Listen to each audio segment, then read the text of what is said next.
Welcome to Not Milk Never Milk. Subscribe if you're lactose intolerant. In this video, I will show how to change spark plug's Jeep Wrangler JK only ways. Start by parking on level ground, disconnect the battery, remove the engine cover, and locate coils.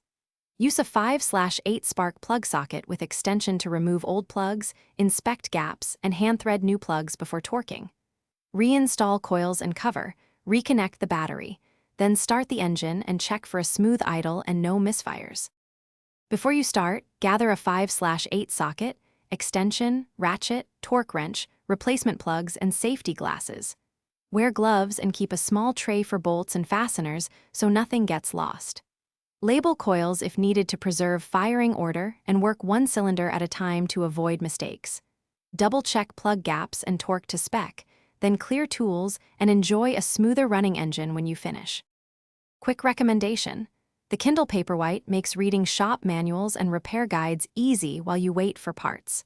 If you're finding this video helpful, please subscribe and like to support the channel and save this video for later. Check the description for the Kindle link and extra deals if you want one. It's perfect for long waits at parts stores or nights in the garage. Now let's get back to the video. Start with the engine cool, then remove the cover and locate the ignition coils on the JK. Unplug each coil connector, unbolt the coil, and lift straight up to reveal the plug well. Use the 5/8 socket and extension to back out the old plug with steady pressure, check the gap, and thread the new plug by hand. Torque to spec, reinstall coils and cover, then start the engine to confirm smooth operation and no misfires. Thanks for watching. If this was helpful, leave a like and consider subscribing. See you next time.